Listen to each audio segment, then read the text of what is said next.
Hello and welcome to session 275 in the AISafety.com reading group. Tonight we'll be discussing the post Why I Am Not As Much of a Doomer as Some People by Scott Alexander.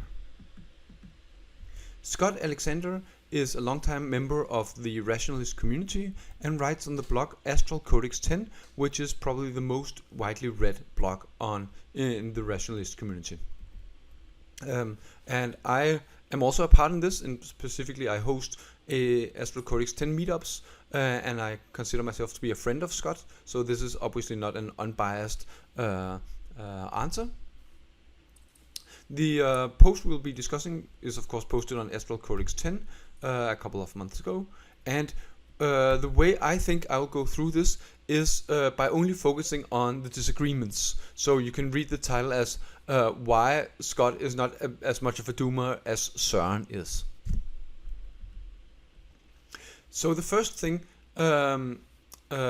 Scott points out is that this is in fact a sub-debate within a larger context. There is a primary debate between people who say that there is no risk in AI and people who say that there is a significant risk. And this is what Scott Alexander refers to as the most important debate. Is there in fact is AI risk a real thing? And obviously if you go to the comments, and even in this or in many other, then you'll find a number of people arguing that the risk is zero, or so that is like the real debate. I think this is perhaps a very oversimplified view on the debate. There is a number of people who say that the risk is zero in like an unsophisticated way. There are people who say it's precisely zero because of some impossibility proof. There's some people who say it's a negligible risk. There's some people that say that short-term risks or climate change or something else is more important. So there is in fact an entire debate structure. But we are going into focusing on this area and the disagreements in there. Because even in the community of people who are concerned about AI safety, there are people who have very different opinions.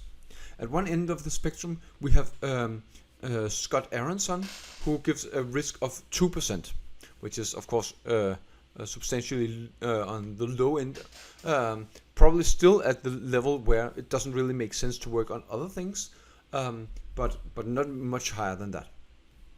The 2% is quoted by Scott, and I would point out that there is, in fact, Scott Aronson, he qualifies this by saying that this is the risk for some direct continuation of the current technologies, like GPT-N, and like a lot of people believe that GPT-N is not really on the path to AGI, so the actual risk of existential catastrophe could be substantially larger.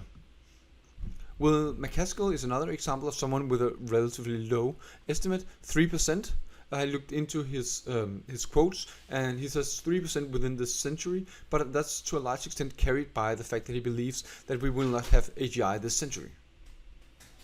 Paul Cristiano is quoted as saying 10 to 20%, and that's of course also true, but if you look a bit deeper into his beliefs, that's mostly because he believes that there are existential risks that are not extinction risks, and the big X risk is here he puts it at 46%, which has way too many significant digits for my taste.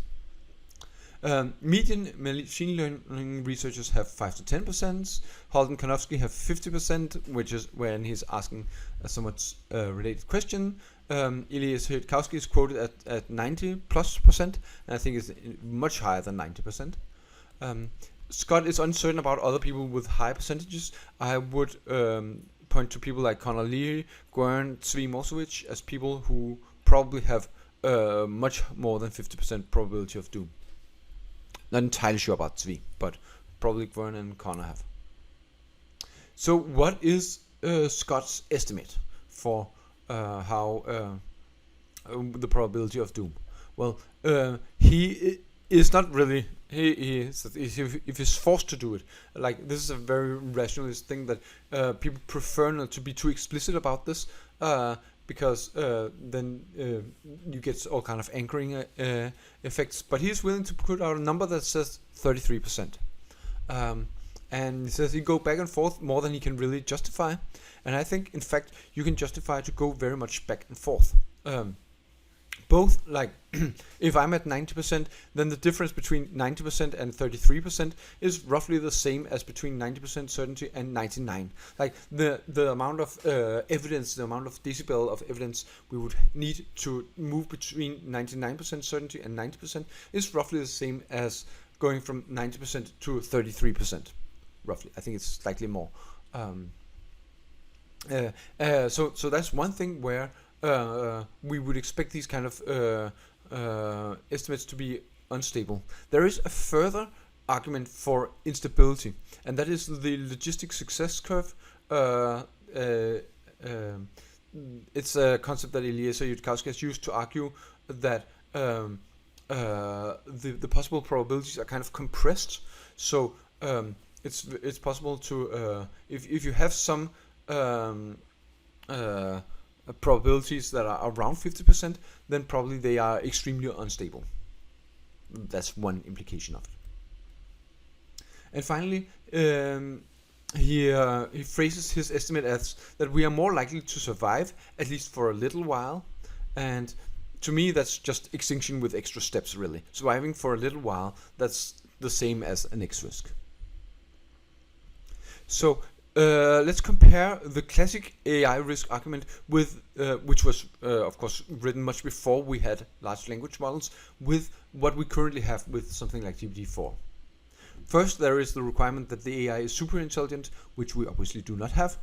Then the idea that the classical idea of an AI with some kind of monomaniacal goal, and this isn't really what we have. Scott characterizes it as GPT-4 have no internal goals, just heuristics and prompt response pairs. I think characterizing it as prompt response pairs isn't really fair. I think it is quite possible to argue that GPT-4 is in fact nothing but mesa optimizers, really. So it does in fact have plenty of internal goals. It's just that it's not really coherent in this because there are so many of them. The previous idea was that the AI was unaligned in the classic argument, and right now we are seeing some kind of alignment in GPT-4 in that we can make it work for us. And I realize that this is how many people have come to use the word alignment. And this is kind of my hobby horse to reject this, because I feel that getting someone to work with you really doesn't mean that you are aligned with them in any meaningful sense. To break Godwin's law, you could give the example that Hitler managed to get work from Jews in Auschwitz, but Hitler and the Jews in Auschwitz were very much not aligned. So I think alignment should mean something deeper than that. And of course, in the classic arguments, the AI is capable of escaping boxes and build super weapons, and we don't see current AIs doing that. And of course, I agree with that. So in general, I agree. We don't have something like this, the classical scenario, and obviously that would also kind of imply that we are dead. So let's talk about the intermediate value theorem. This is the theorem that says if you have a continuous function from A to B, then at all interior points like C here, then the function will be somewhere in between here and here. And in particular, the converse, that that if you have a value here, then there will be a function. I can't even state the intermediate value theorem, sorry. The basic idea is that if you have time along this axis and capability along this axis, then if this level is super intelligence and this level is where we are at now, then there will be a number of intermediate AIs with this level of capability. Obviously, this is metaphorically because AI training runs are not continuous. But this is the basic gist of the statement, that between the AI that we have now and the AI that's capable of killing the world, we'll have lots of generations of intermediate AIs. I think this is perhaps somewhat overconfident. It may not be a lot, but I mean, you have to if you have to hedge all these kind of statements, you'll never get anywhere. And Scott is claiming that we will be able to get successful alignment work out of these generations of intermediate AIs. I think that is substantially less certain. It depends on how long time we have with them and how long time the alignment researchers have with them. That may not at all be the same. And also, of course, the last AI probably will the world killer will probably do so during training, meaning that we'll obviously have one less generation than the number of generations between now and the world killer. Scott says that maybe we will be able to get intermediate AIs to contribute to solving the alignment problem in some sense without having to put goals into the AI, and that would probably be safer. And it would be safer, but the problem here is that if we're trying to do something really difficult, like solving alignment, then doing that without any kind of goals, that just puts an extra constraint on our work that makes it much less likely that the AIs can contribute. In general, you can't really contribute very much if you don't try. Scott further hopes maybe these intermediate AIs can contribute within the training distribution, and obviously there are some tasks they can do within the training distribution, but like the real core task of solving the alignment problem is not in the training distribution, and that is in fact a substantial part of the problem. And finally, perhaps we can just force the AI because we are stronger, and that is in fact a thing we can do, and that we are probably currently doing. But I notice the inherent tension here in between. We want the AI to be as smart as possible so it can solve alignment, but not smart enough to be dangerous. And that seems like a really, really unstable situation to me. What level of genius are required? Scott says that in order to invent super weapons, that does in fact seem really difficult to like solve nanotechnology or something like that on your own, and possibly in secrecy. Great geniuses like Einstein and von Neumann were not capable of doing that. They were perhaps not trying, but they possibly, even if Einstein really had tried really hard, he wouldn't have been able to make a nuclear weapon himself.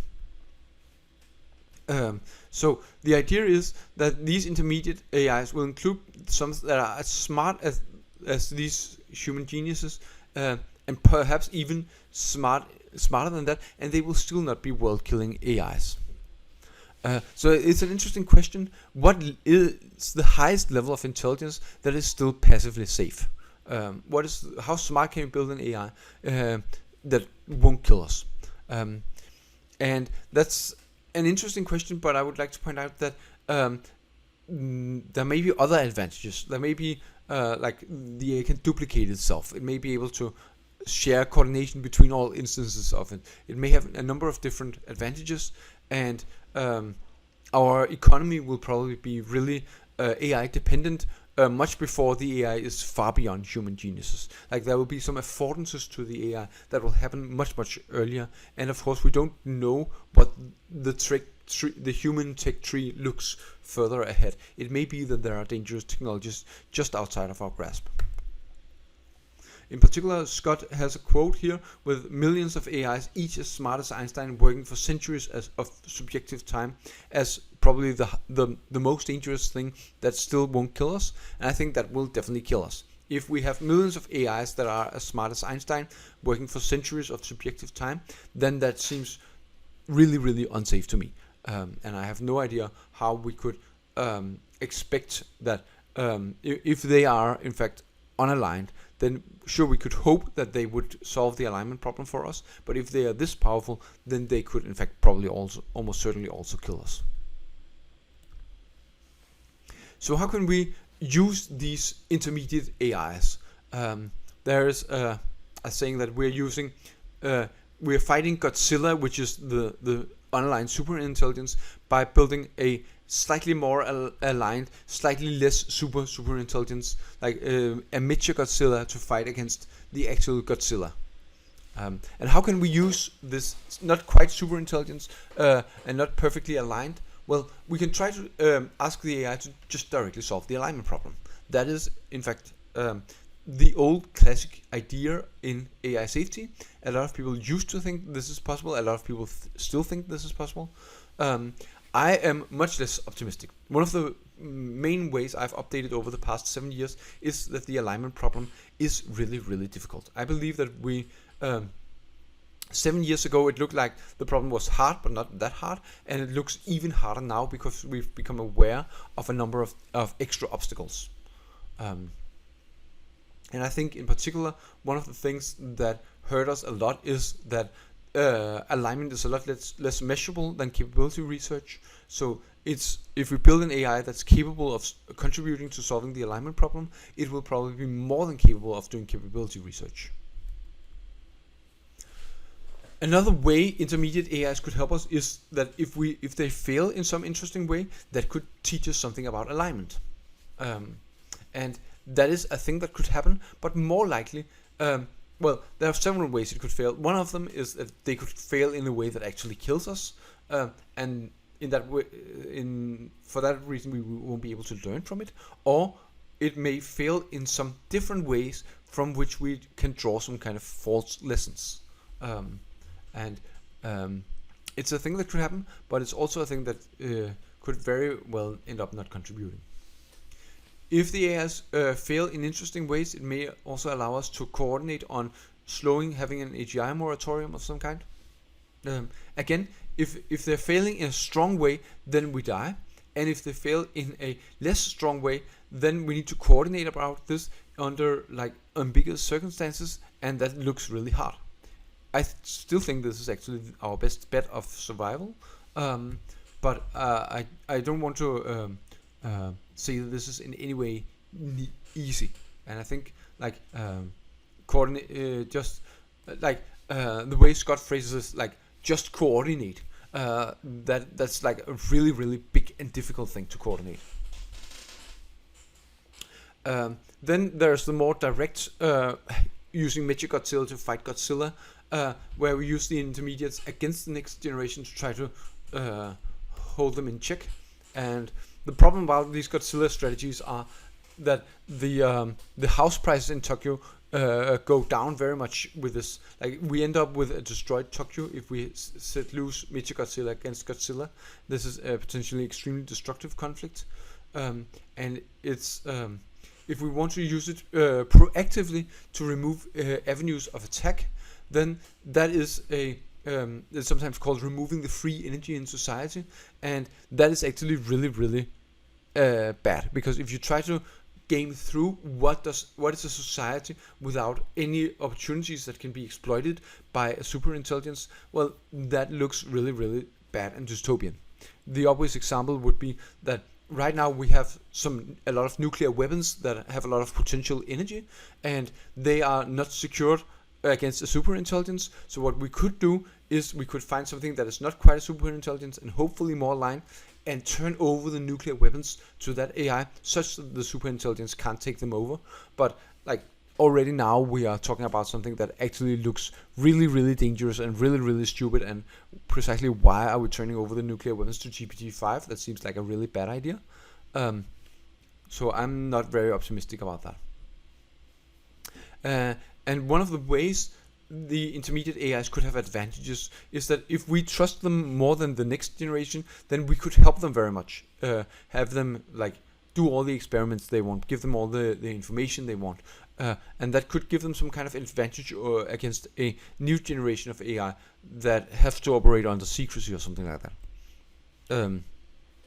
I think it's a possibility that it could look like that, but more likely each new generation of AI is probably going to be more complex and more opaque than the past one.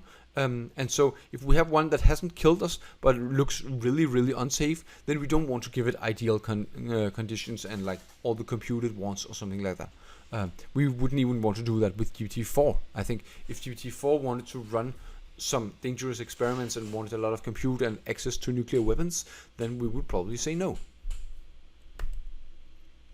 There are 2 more chapters in this before we enter the last part about sleeper agents and a case for pessimism.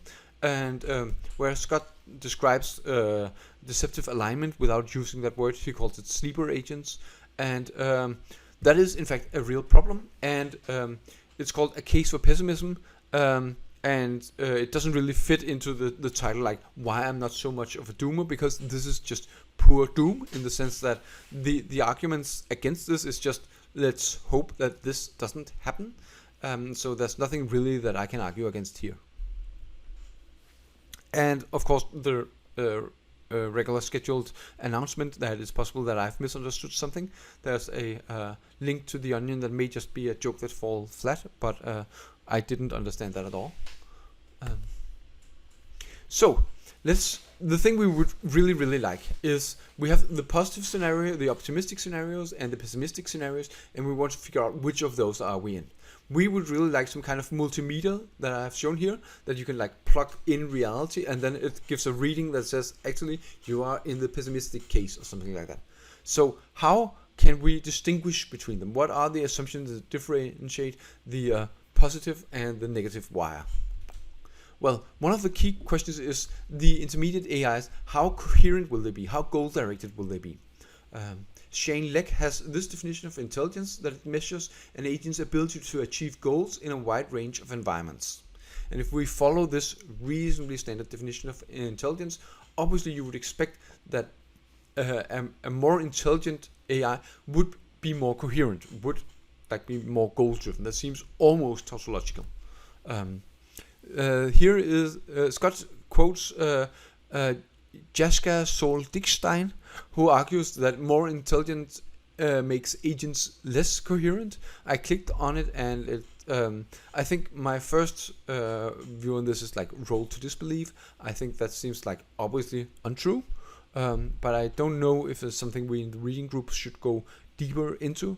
I think just it seems obviously untrue to some extent. Like the more intelligent you are, if you're more able to achieve your goals, then you are probably more goal directed. But I don't know what he is actually arguing.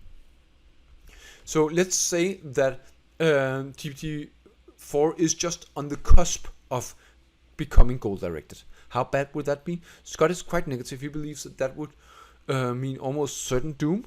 I'm not quite as and on contrast, if it's only something that happens at 1000 IQ, then Scott is much more optimistic. I don't actually see goal directedness as some really crucial, not that crucial factor, but I would agree that if AIs become fully coherent very soon, then that would be a really bad thing. And of course, I would also point to the many efforts that are right now being made to make the current language models more coherent. Like we have also GPT, and because there's of course a lot more economic value in agent AGIs rather than tool AGIs. Next crux or interesting question is the AIs, they may cooperate with each other instead of humans. How likely is that? Well, Scott gives a couple of examples of AIs cooperating with AIs and AIs cooperating with humans. And in his example, there is a clear asymmetry that Scott points out. This is not what I point out. That the other AIs, they offer like a part of the universe, and humans offer like $1 million. And it seems to me that this is not an argument against doom. It's an argument for doom.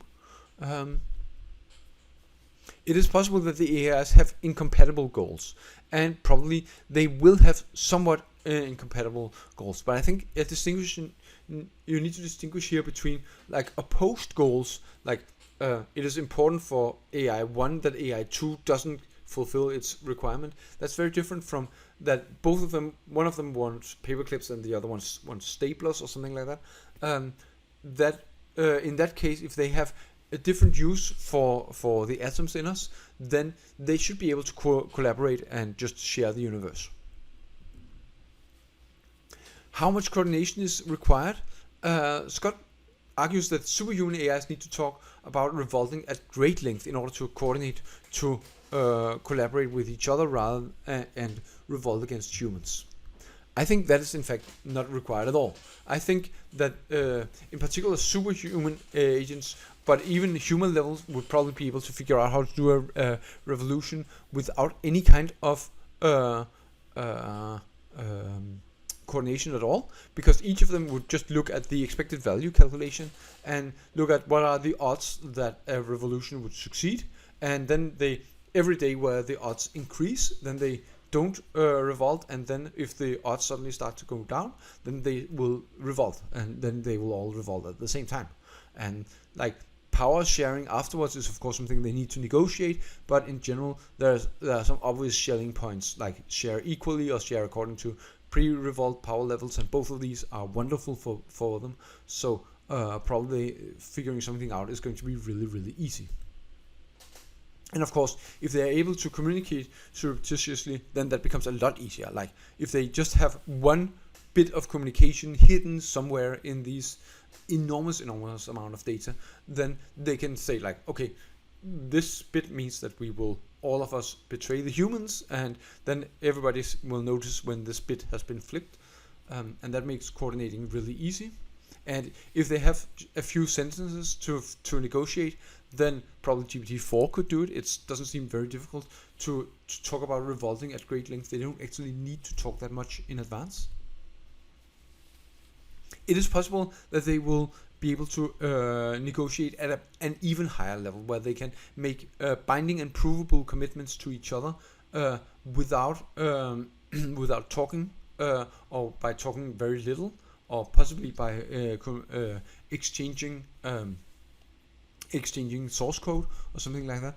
And that would be really interesting. It's not something we can do right now, but one big advantage they may have is that the different instances of GPT-4, they may be precisely identical. They may have precisely the same code, and I think that simplifies things like commitments a lot, if you know that the people you're negotiating with are running the same code as you. Like, you get functional decision theory practically for free in that case. And Scott hopes and seemingly believes that alignment research is going to be easier than a causal bargaining. I don't think a causal bargaining is actually that hard.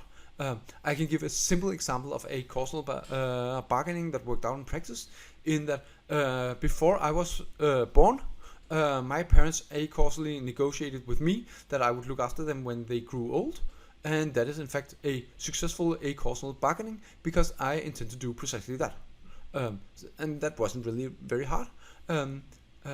Obviously I can't solve the alignment problem, so from here it looks like the alignment problem may be in fact a lot more difficult than simple causal bargaining. And you need to really screw it up if you end up with a situation where the AI gets such a small part of the universe after a successful revolt that it's not worthwhile, because the universe is really large. Okay, how much harder is it to solve the alignment problem than to check someone else's solution? Well, for something like calculus, that Newton needed to invent it, but like high schoolers can use it. So perhaps the AI can that is smarter than humans can invent alignment, and then humans just need to check it. Is that how is that possible? Well, to answer the specific example of calculus, that was something that Newton invented in 1666, but he did so in a very non-rigorous way, and wasn't really made rigorous before Carl Weierstrass in 1855. So that means that like a lot of the greatest mathematicians, like Gauss, he literally never saw a rigorous foundation for calculus, and these people really cared deeply about it, but it just turned out that checking calculus and was in fact really difficult. But I don't actually think that is a good analogy for the situation we're in. But it's more that we have someone who, like Newton, invents a theory of alignment with a subtle flaw. And the question is then, can people figure that out? Can high schoolers figure out if they read Newton's work, like what are the errors that Newton was doing? Or Like, I think this is to some extent an experiment that could be run. Like, I think the most famous error in calculus is people doing integration and forgetting this plus c.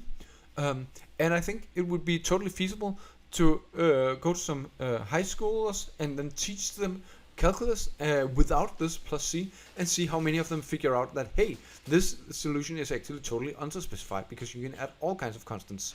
I think some of them would catch onto this, but I think almost all of them probably wouldn't. That is my suggestion, but I don't actually know. It's an experiment that could be run. To what extent is it possible to sneak in errors in calculus? Scott further posits that it would be hard for an online AI to feed us false interpretability research, and I think one of the cool examples of feeding in false information would be something like the underhanded C contest, which does something like this. And I think in this particular case, the actual practical thing that the AI needs to do seems really simple, because it can show a lot of interpretability research, and it can just keep out the precise trick that it's using to not show the AI, the humans, that it is unaligned. The next important matter is how easy are superweapons to actually create. The classic example with this is so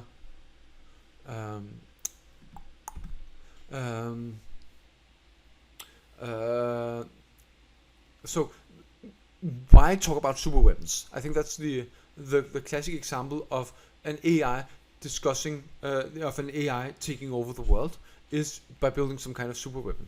But one of the things that I've said in this reading group many times is that there are 6 potential pathways towards towards a takeover. There's intelligence amplification, strategizing, economic productivity, technological research, strategizing, hacking, and social manipulation. There's these 6 broad classes, and the AI only needs to choose the one where it has the greatest possibility of success. So, in fact, it has many more options than just superweapons. But if we are only looking at superweapons, then nanotechnology is the example usually given by Eliezer Yudkowsky. And that's because the strong nanotechnology allows you to make an industrial base by yourself, which you can't if you only have something like nuclear weapons or biological weapons. Because if you use pandemics to kill everybody, then the AI is going to be turned off when the power plant ceases to work. So my answer to this would be that it is in fact not necessary to kill everybody to take over the entire infrastructure. As Scott claims, a small fraction, even perhaps a very small fraction, may be sufficient. And if there's something that the AI can't do, then there may be a few humans that could be coerced into doing or tricked or something like that. And I further claim that robotics is strongly bottlenecked on intelligence. Like if we imagine that we, like obviously a Roomba can't do very much, but even Boston Dynamics spot robots, they have like one arm, and I believe if that was teleoperated by a sufficiently intelligent human, then even just one arm could actually do a lot of things. And I think it would be eminently possible to set up a self-replicating factory that could basically do everything just with teleoperated robots. In that, like, the problem is not very much in the robotics. Robotics is still kind of hard, but the intelligence, getting the robot to actually take the right choice, that is in fact the hard part. And if we get something like AGI, then that may be solved completely.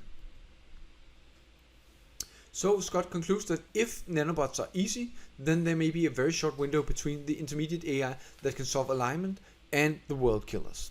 And my claim is that this window may have a negative length, in that nanotechnology is just straight up easier than alignment.